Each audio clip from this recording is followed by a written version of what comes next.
Okay, hello everyone. Uh, Let us recall shortly our previous discussions. So that was direct current, and we finished the discussion of direct current last lecture.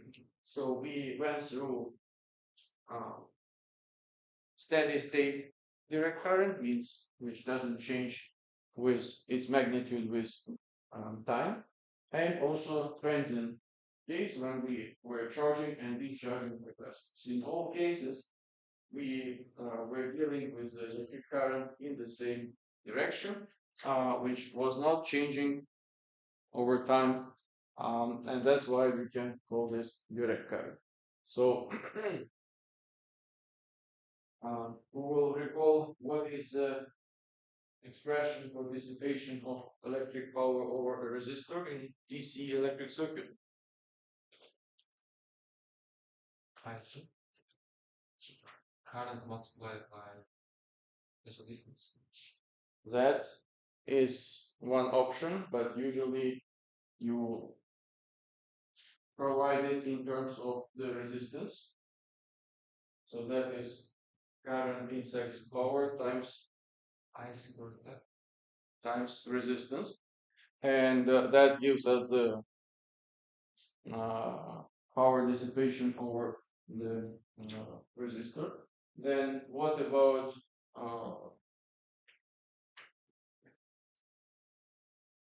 characteristic time of a capacitor, resistor, electric circuit? How do we define it? What it means? So we mentioned that if we have a capacitor and resistor, let's assume capacitor is charged. So the time, how long it takes to discharge the capacitor will depend on which magnitude resistance we will attach to this capacitor. So this product of capacitance and resistance, RC product, actually gives us the characteristic time, which takes uh, for the electric current, for instance, to decrease in this DC circuit, RC DC circuit, to decrease from maximum value by factor of E, which is Euler's number. So with this characteristic time, we kind of already have an estimation how long it takes to decrease to discharge capacitor, or in other case to charge it, because that also will be defined by several factors. And what will be the limiting two parameters which will define the maximum electric current in the moment of starting charging the capacitor? So we have not charged capacitor, and we attach to this capacitor rest of the electric circuit. So we have electric power source, some battery with electromotive force, epsilon, and a resistor, all connected in series. In this case, the maximum current will be in the moment of time when we just start to charge capacitor. And that will be epsilon divided by R. It's kind of magnitude of electric current in normal circuit. However, as we keep going in accumulating electric charge at the plates of the capacitor, its polarity will work against the electromotive force and reduce current. So it will exponentially drop. Okay, so today we start a new topic, which is magnetic field. Kind of make an introduction to this topic of magnetic field. And I'm sure you all played with these permanent magnets. You can notice that and experimentally can check that depending on the orientation with respect to each other, means orientation of the so-called poles, like magnetic poles. Usually they are called north and south poles of magnets. We may experience either some attractive or repulsive force, and the magnitude of this force between two magnets will decrease proportional to the 1 over r squared, where r is the distance between the magnets. So human were using these features of magnets for quite long history, and like thousands of years ago, the magnetic compass was invented in China. So people figure out that if you provide some magnetic properties to a needle, it will consistently align in the same direction uh, with respect to the sides of the world. So in particular, that will show us the direction towards the north and towards the south. Once you define these directions, then you can build some route and be sure that you are following this road which we were planning to do. So quite handy tool, but any suggestions? What is the reason for aligning of this magnet in the direction from north to south? Earth has a magnetic field. Earth, our planet, has a magnetic field. That is true. And any ideas what is the source of that magnetic field?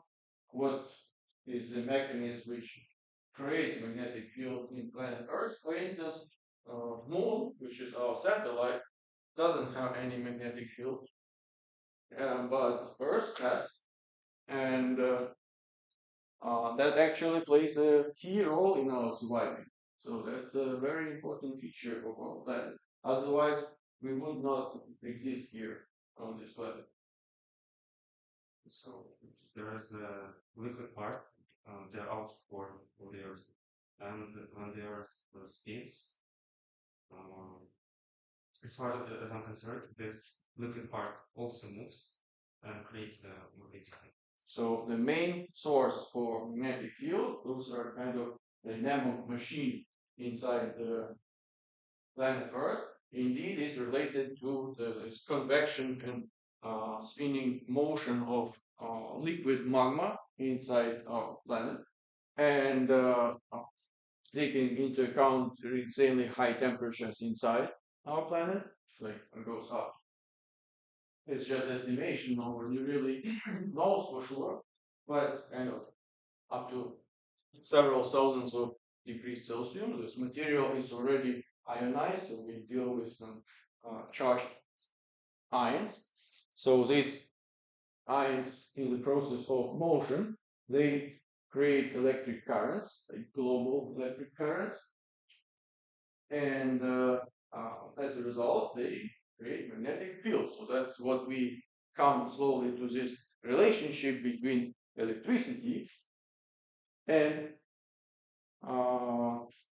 magnetic, let's say magnetism. But we will talk about that a little bit later. So because of this fact, and by the way, the magnetic poles and geographical poles are kind of flip over. So the north magnetic pole is located close to the south magnetic pole close to north geographical one, and in the contrary. So they kind of flip over, which not necessarily was always like that because of some global tectonical processes. This can actually reverse. They are continuously moving, so the position of the magnetic poles are continuously moving. They are not stable, but with some approximation, we can claim that the compass shows exactly to the north and south. Birds are using magnetic fields for navigation, and that's kind of important feature which they have to consider when they travel for long distances. But the key feature of this magnetic field, which I already mentioned, that it defines the ability of our planet to sustain life. Uh, Magnetic field of planet Earth protects us from solar wind, which is flux of charged particles like protons and electrons originated from the hot surface of the sun. They interact with magnetic field, and instead of directly hitting our atmosphere and blowing it away over time, and obviously we couldn't live without atmosphere, it interacts first with the magnetic field of our planet. So, because of magnetic force exerted on moving particles, like charged particles, um, they start to go to some helix trajectory and kind of concentrate more in the south and north poles regions. So that's why we observe there some aurora, like glowing of upper layers of atmosphere because they are bombarded by these particles, excited, and then release this energy in form of light emitted. However, in the rest part of the planet, we don't observe these effects because kind of protected by magnetic field, and it makes a huge difference for our atmosphere. So it's not technically blown away from the planet. Uh, Maybe you heard also about so-called cosmic weather. Sometimes when there are like huge like explosions on the surface of the sun, and a lot of these charged particles are moving towards our direction, they interact so much with the magnetic field of our planet and disturb it, and this in turn creates induces some current in electric wires and electric circuits, which can cause serious damage of electronic devices. So that's another factor which should be taken into account, and there are several satellites which continuously monitor activity of the sun and also conditions of our mm, planet. So there is a way some fiction movie, The Core. Who hasn't seen, you can watch it. That the scenario is that the nano machine is stopping, planet Earth is losing its magnetic field, and a group of scientists were going inside our planet to reignite it. Well, quite rough fiction, but brings some ideas about the importance of magnetic field to our planet. So let us consider some magnet, like permanent magnet. It always contains two poles, north and south.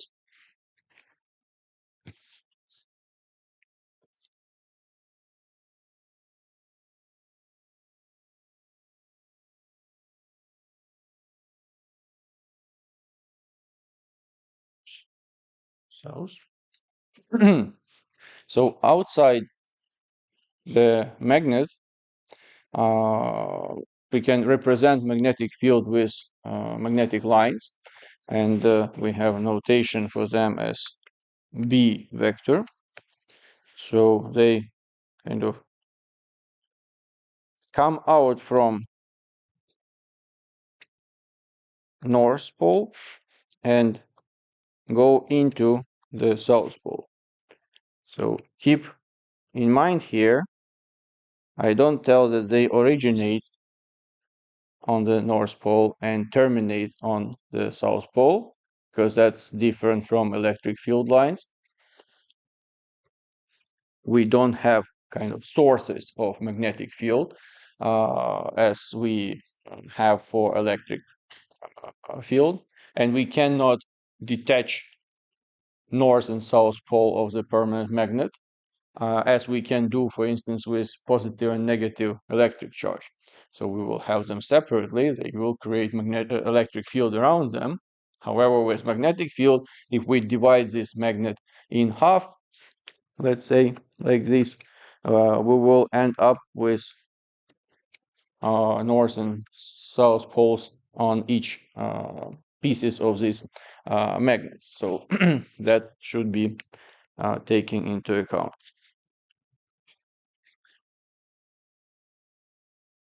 So this is magnetic field vector B.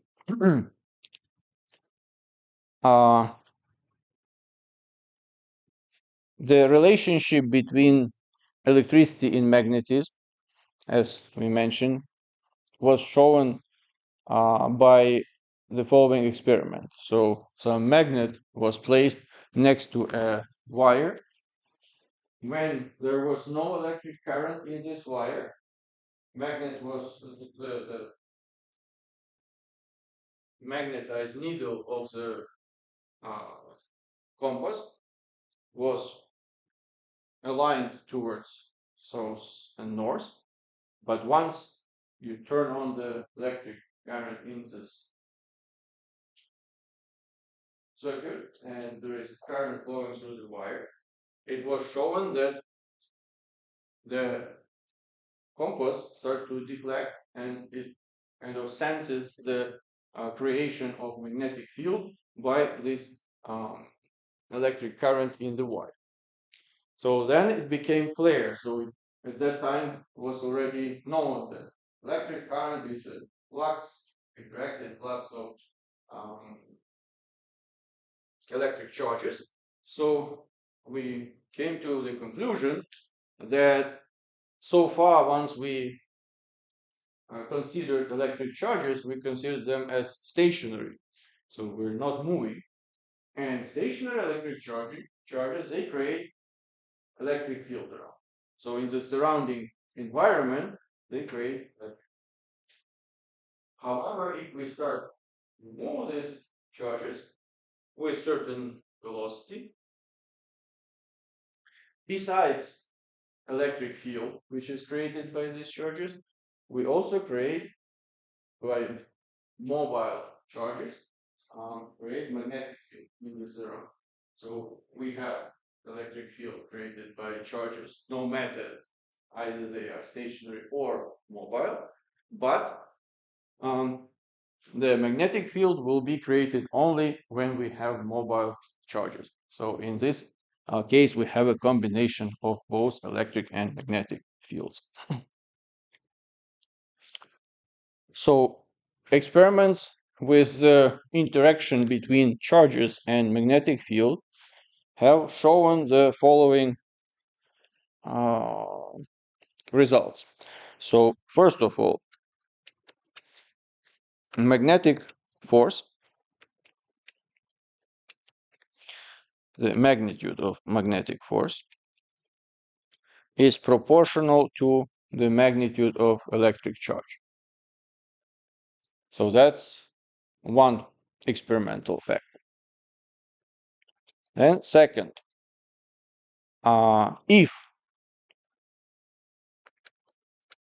magnetic field vector is parallel to velocity vector of electric charge, no matter which magnitude of electric charge, the magnetic force will be equal to zero. Then, if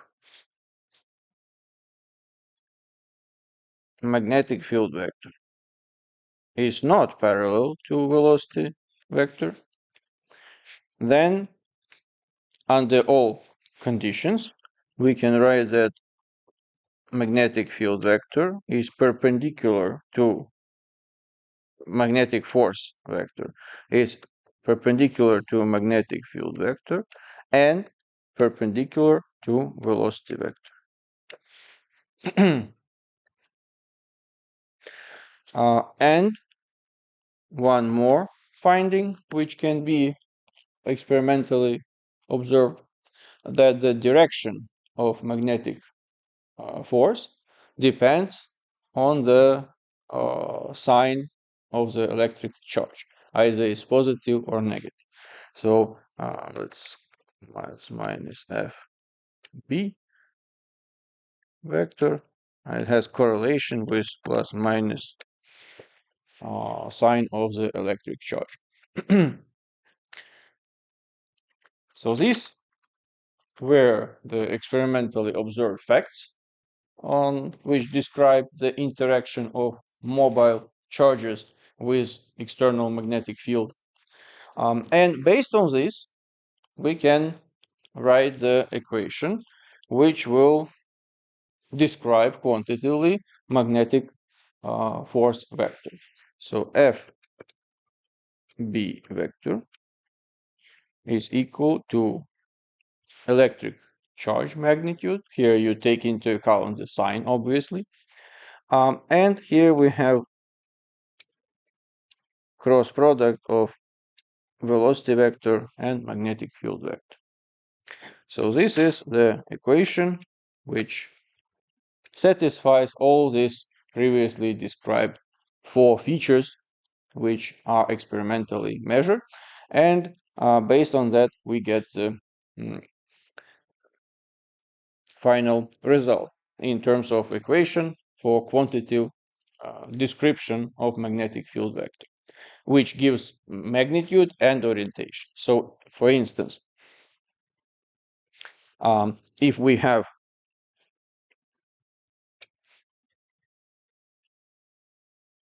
magnetic field vector, here is our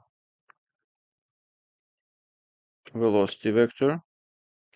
We have cross product of two vectors.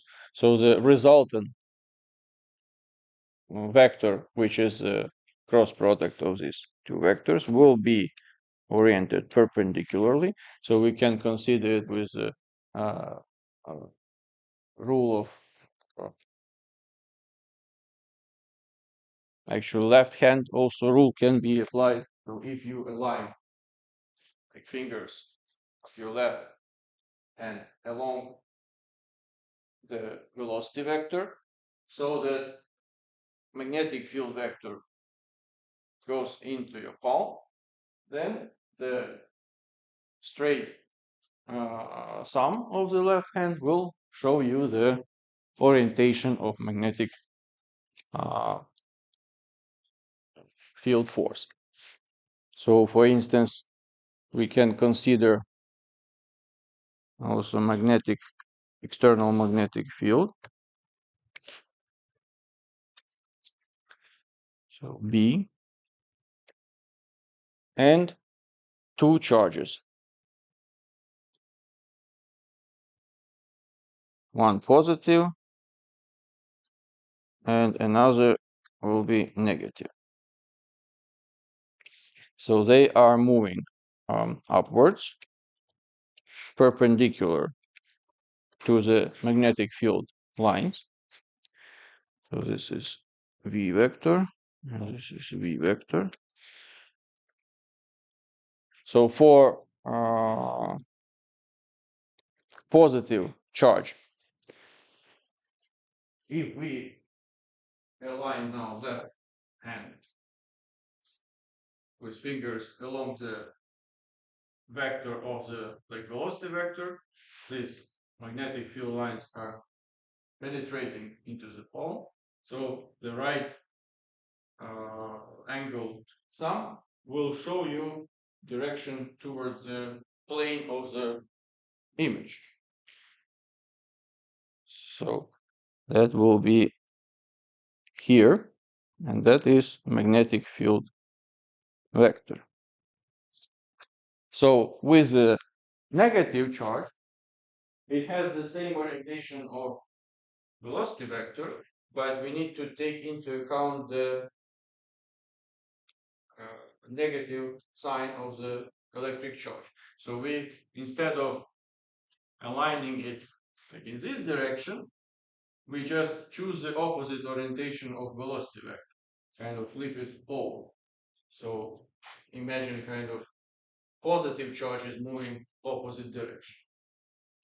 And then this magnetic field vector, and not so flexible, goes out from the plane of the image in opposite direction to the positive electric charge.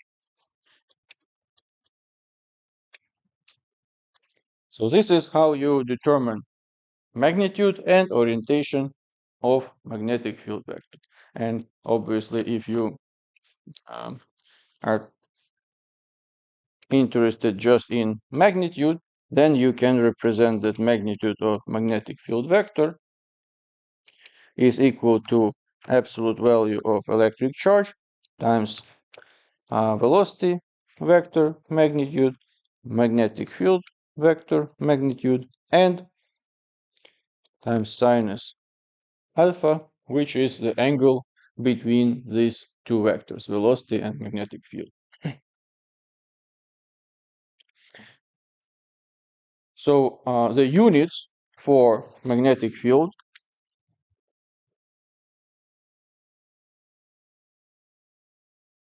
are Tesla. So they are measured, like magnetic field is measured in Tesla. Not those electric cars, which everyone wants to buy, but the real Tesla. So now let us consider the motion, like circular motion of electric charges in external magnetic field. So first we define that like orientation of magnetic field. If we show it with dots, then magnetic field vector is going outside from the, like coming out from the plane of the image. And if we represent it with these crosses, then it goes into the plane of the image. Okay, with this clarification, we can consider the following. Let's say we have uniform magnetic field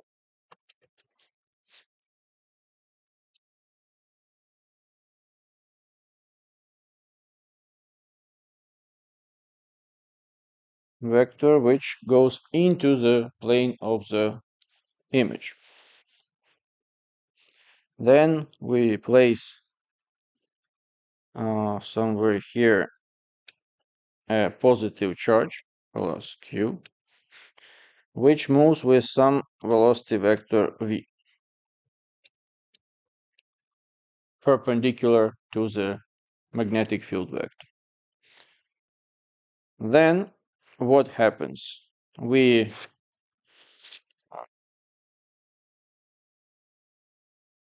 check with our left hand the orientation of magnetic field force. So it magnetic field is oriented like this. This is direction of the velocity vector. So the magnetic field force, magnetic force vector will be in this direction. So this will be FB vector.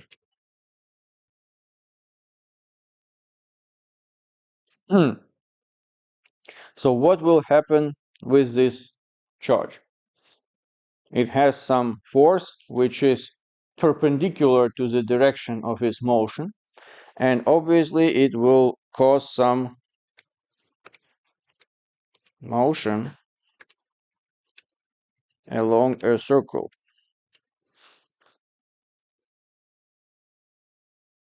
Another important feature of magnetic force and electric force.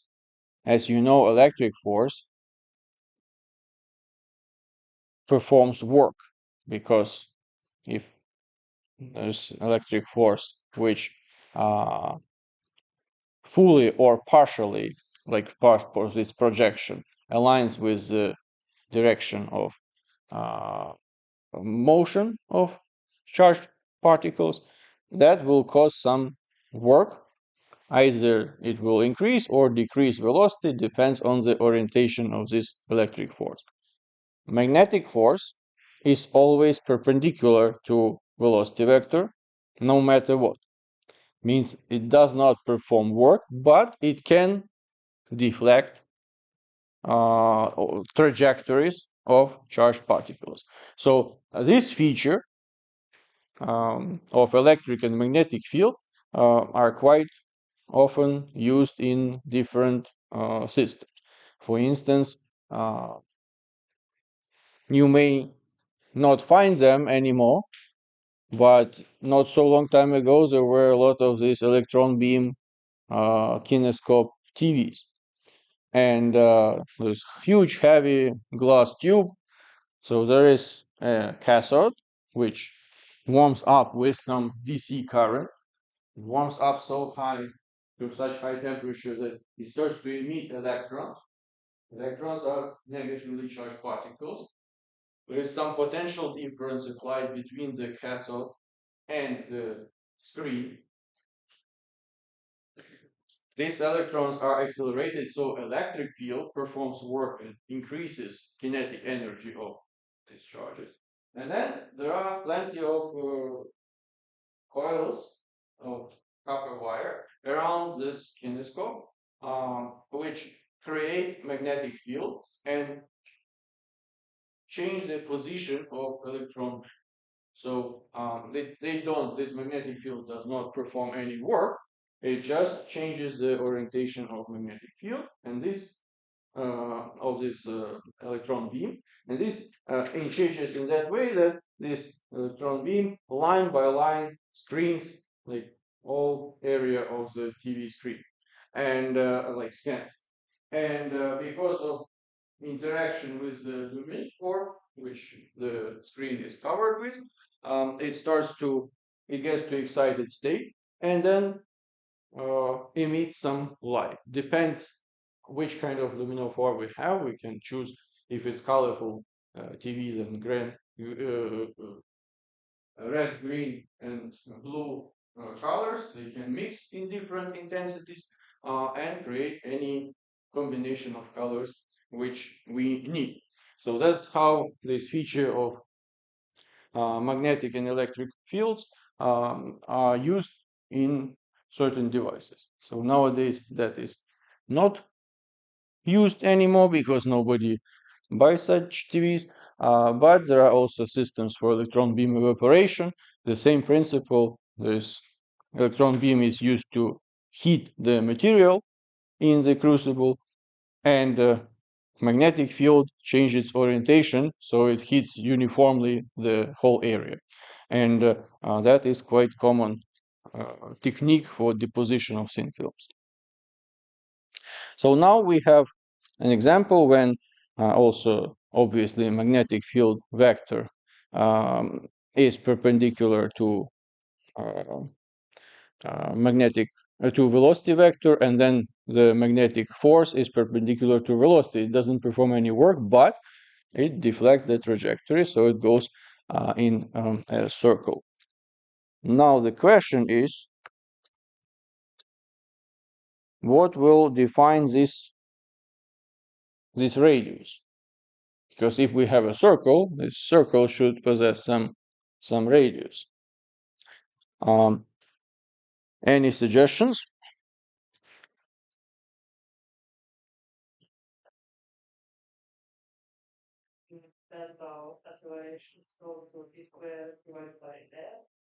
Mm-hmm. So F is ma, yes. So let's say first let us write down the magnitude of magnetic force. So what it will be? Q times V times B, because sinus alpha is unit. Then in order to have a stationary condition, steady state, when we have stable circular trajectory, this magnetic force should be compensated by centrifugal force in order to keep the charged particle going this circular trajectory. So we know that in this case, magnetic, let's do without vectors, magnetic force should be equal to this centrifugal force, and yes, and so this is the mass of the particle and the centripetal acceleration. So then we can write that it will be mv squared over r. Now we equate these two sides of the equation. So it will be Q times VB is equal to mv square over r. And from here we can express the radius. So radius will be equal to, we can cancel out this v, will be mv over qb. So we see that the radius will be proportional to the momentum, linear momentum, mass times velocity, and inversely proportional to the product of electric charge and magnetic field vector.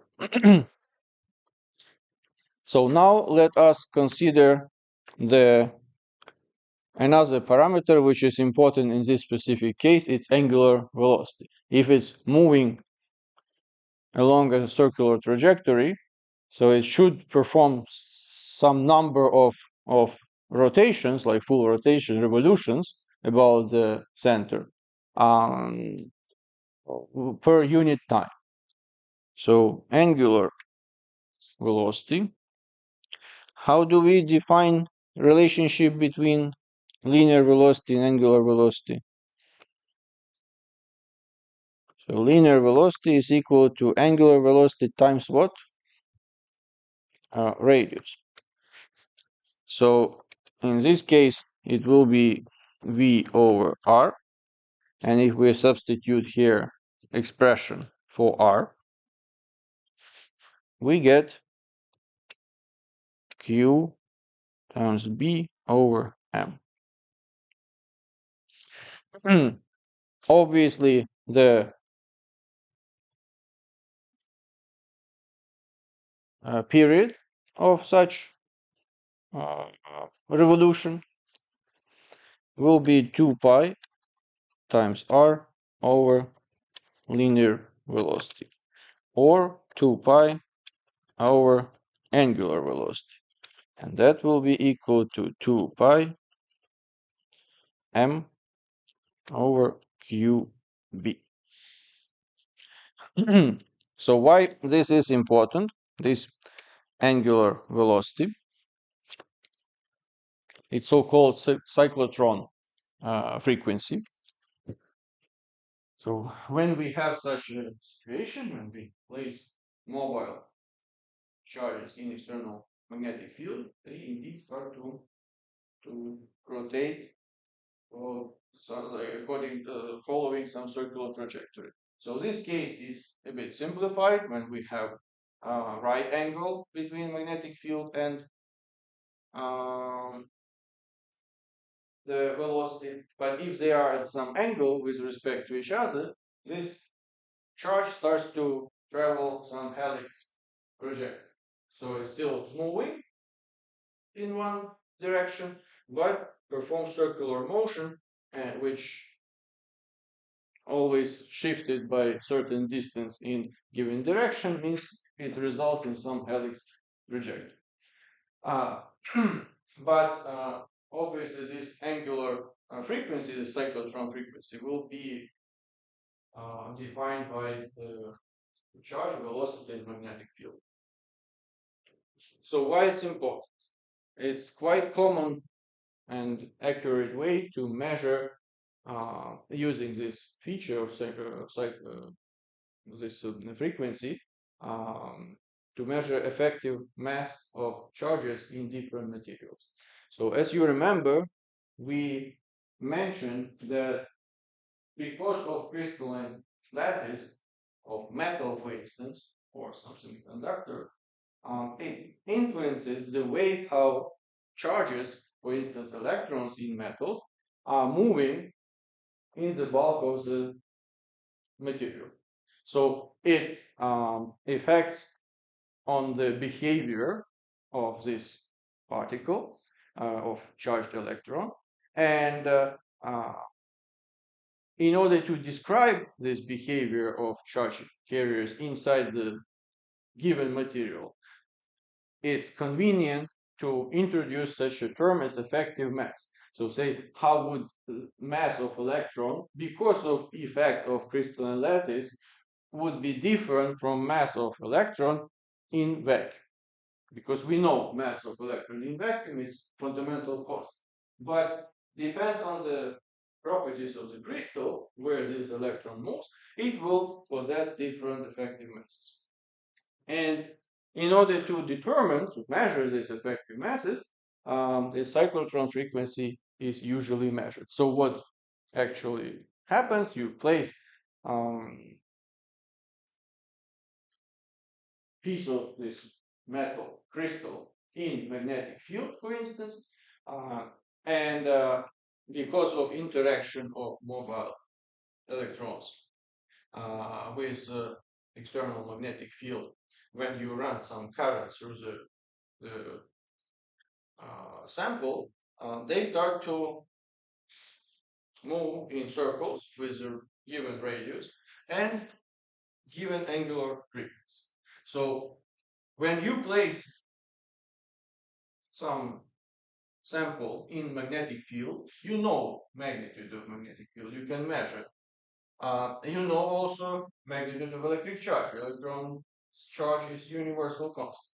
So then if you measure this frequency, and how you measure, you just look how this sample start to absorb uh, electromagnetic waves in micro wave frequency range.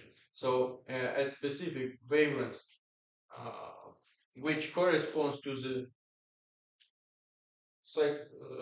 cyclotron frequency, because of this motion of charges inside the material, they start to absorb these wavelengths, specific wavelengths. So you see that it transmits all frequencies of electromagnetic waves, but absorbs certain in a certain wavelength region, and that gives you the magnitude of this cyclotron frequency.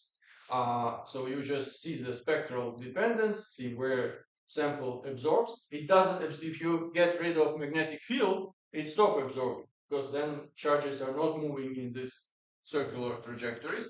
You turn on the magnetic field, you see at which wavelengths the electromagnetic wave is absorbed, so you automatically determine this cyclotron frequency. Once you know magnetic field charge and cyclotron frequency, you determine effective mass, specifically in this given material, which is very important for further analysis of charge transport and recombination processes in semiconductor devices and so on. So this is critical parameter, effective mass, and because of the features of magnetic force, we can apply it in order to determine this very practical and important parameter of crystalline solids.